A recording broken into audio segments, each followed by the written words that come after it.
So, real talk, watching Red Bull right now is almost boring, and I mean that like as a compliment. Verstappen crosses the line, Perez is somewhere in the top 5, they pack up, they go home. Dominance so complete, it's basically become background noise. White noise, the sound of a refrigerator humming. But here's the thing keeping engineers in Milton Keynes awake at 3 a.m. right now, mainlining espresso. And it has nothing to do with last year's trophies. They're about to race with an engine. They built themselves. And if you know anything about Formula One, yeah, that's the kind of sentence that makes grown adults cry into their wind tunnel data.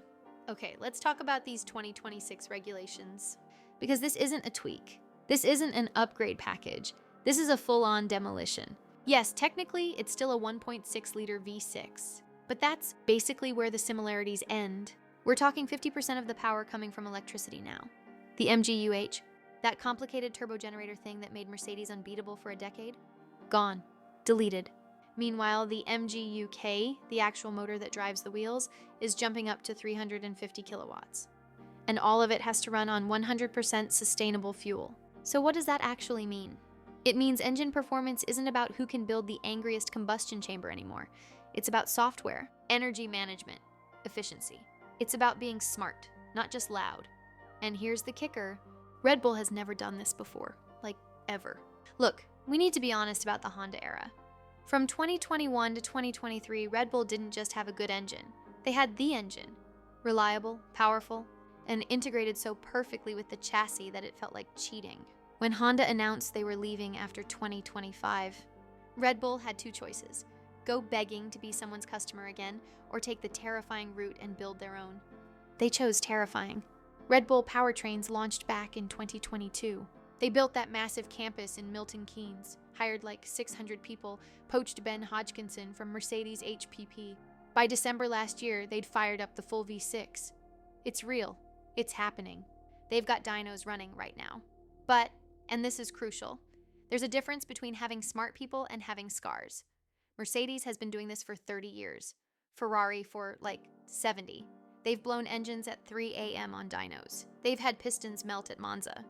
They've got libraries of failure data that you can't buy. You have to earn it through pain. Red Bull is starting from absolute zero. Now, I know what you're thinking. But they've got Ford. Ford knows engines. They've been doing this since like the Model T. Slow down, pump the brakes. Ford is not building this engine. Let me say that again. Ford is not building Red Bull's engine.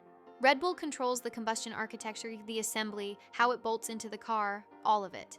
What Ford brings is the electric side. Battery chemistry, the motors, power electronics, software. And honestly, that might be more important. In 2026, the software that manages your battery deployment, that's lap time.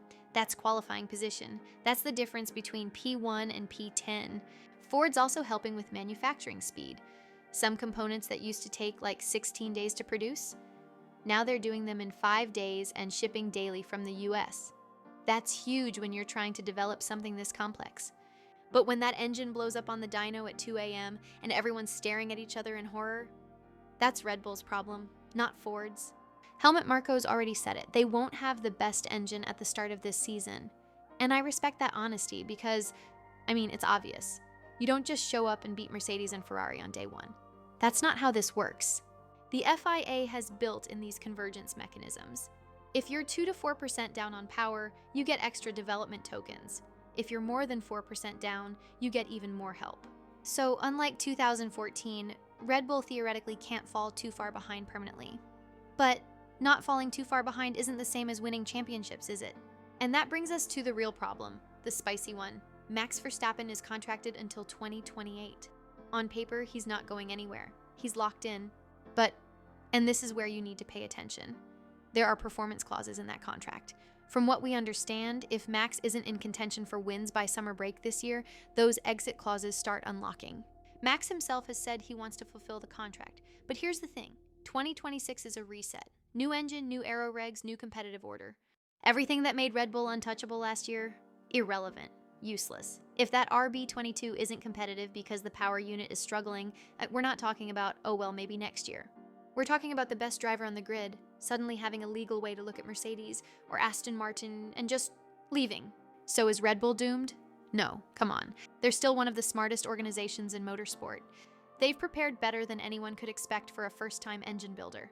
The chassis will still be good. The drivers are elite. But 2026 doesn't care about your past dominance. It doesn't care about your 2024 trophies. It cares about foundations. And for the first time since 2005, Red Bull's foundation is a question mark. That's not a guaranteed failure, but it is the biggest gamble they've ever taken. And honestly, that's exactly why we'll all be watching, starting in March. So, that's where things stand. Let me know your thoughts in the comments below.